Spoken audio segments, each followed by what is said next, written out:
Hello மக்களே, குழந்தைங்க school விட்டு வந்தோடனே ஏதாவது ஈவினிங் ஸ்நாக் வேணும்னு ரொம்ப அடம் பிடிக்கிறாங்களா? ஹெல்த்தியாக ஈஸியாக இருக்க மாதிரி ஒரு ஈவினிங் ஸ்நாக் சொல்லட்டுமா? இன்றைக்கி நம்ம பார்க்க போகிறது கருப்பு கவுனி கொழுக்கட்டை. கருப்பு கவுனி அரிசியை நைட்டே ஊற வச்சுருங்க. நல்லா ஊறி இருக்கணும். ஊறின அரிசியை ஒரு ஒயிட் கலர் கிளாத்தில் நல்லா பரப்பி அந்த ஈரம் எதுவுமே இல்லாமல் காய வச்சுக்கோங்க. இதை நான் ஸ்டோர் பண்ணுற டிப்புமே உங்களுக்கு சொல்கிறேன். ரொம்ப நாளைக்கு உங்கள் அரிசி இருந்துச்சுன்னா பூச்சி பிடிக்கிற வாய்ப்பெல்லாம் இருக்குன்றதுனால இந்த மாதிரி உங்களோட அரிசியை ஸ்டோர் பண்ணுங்கள். 6 months வரைக்கும் நல்லாயிருக்கும். நல்லா இந்த மாதிரி ஊறின அரிசியை நான் சொன்ன மாதிரி ஒரு ஒயிட் கலர் கிளாத்தில் ஈரம் எதுவுமே இல்லாமல் நல்லா காய வச்சுக்கோங்க. நல்ல ஈரம் எல்லாமே போனதுக்கப்புறமா கையில் வைக்கிறப்போ உங்களுக்கு அரிசி ஜாஸ்தியாக ஒட்டக்கூடாது. 1-2 மட்டும்தான் கையில் ஒட்டிட்டு வரணும். அந்த அளவுக்கு அரிசி காஞ்சிருக்கணும். காஞ்ச அரிசியை ஒரு மிக்சர் ஜாரில் நல்லா ஃபைன் பவுடராக அரைச்சிக்கோங்க. அரைச்சிட்டு ஒரு தடவை சலிச்சுட்டு நல்லா ஆறுனதுக்கப்புறமா அந்த மிக்சர் ஜாரில் அரைச்ச சூடு கூட இருக்கக்கூடாது. ஆறுனதுக்கப்புறமா இதை ஸ்டோர் பண்ணி வச்சிங்கன்னா நீங்கள் தோசை மாவில் இல்லைனா கஞ்சி செய்கிறதுக்கு இதை யூஸ் பண்ணிக்கலாம். இன்னொரு மெத்தட் என்னென்னா, அரைச்சதுக்கப்புறமா ஒரு 10 நிமிஷம் நல்லா இதை அவிச்சு எடுத்துக்கோங்க. அவிச்சு எடுத்துகிட்டு நீங்கள் ஸ்டோர் பண்ணி வச்சிட்டிங்கன்னா அதை இடியாப்பம் செய்கிறதுக்கு கொழுக்கட்டை செய்கிறதுக்கெலாம் யூஸ் பண்ணிக்கலாம். நான் அவிச்சு எடுத்து வச்சுருக்க மாவில் தான் இப்போ கொழுக்கட்டை செய்கிறேன்.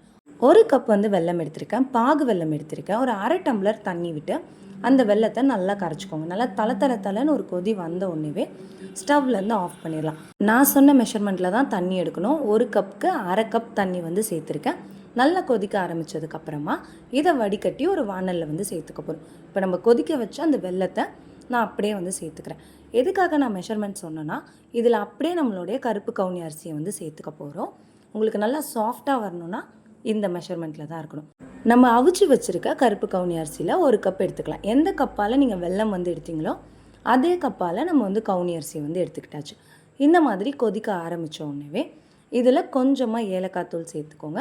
இது கூட 1/4 கப் துருவின தேங்காய் சேர்த்துக்க போகிறேன். சேர்த்துட்டு ஒரு கப் கவுனி அரிசியை சேர்த்துக்கணும்.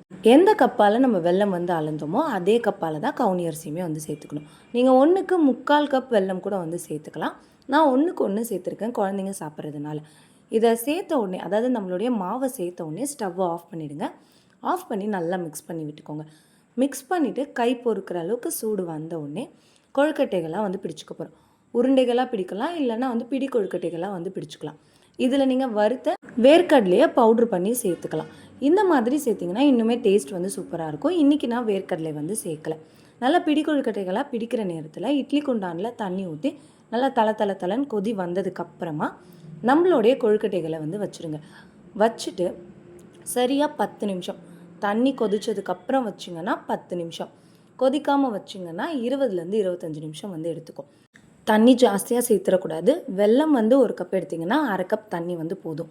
ஒரு வேளை உங்களுக்கு இறுக்கமாக இருக்க மாதிரி தெரிஞ்சிச்சுன்னா, அதாவது மாவு கலந்ததுக்கப்புறம் நல்லா கொதிக்கிற தண்ணியை ஒரு 1/4 டம்ளர் சேர்த்துக்கோங்க. ரொம்ப ஜாஸ்தியாக சேர்த்துறாதீங்க. 10 நிமிஷத்துக்கு அப்புறமா எடுத்திங்கன்னா சூப்பர் ஹெல்த்தியான கருப்பு கவுனி அரிசி கொழுக்கட்டை ரெடி ஆகிடும். கண்டிப்பாக ட்ரை பண்ணி பார்த்துட்டு எப்படி இருந்துச்சுன்னு கமெண்ட்டில் சொல்லுங்கள். வீடியோ பிடிச்சிருக்குன்னு நினைக்கிறேன். வீடியோ பிடிச்சிருந்துச்சுன்னா லைக் பண்ணுங்கள், ஷேர் பண்ணுங்கள்.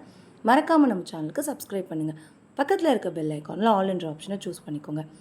இந்த வீடியோவை பார்க்குறதுக்கு உங்களோட வேல்யூபிளான டைமை ஸ்பெண்ட் பண்ணதுக்கு தேங்க்யூ.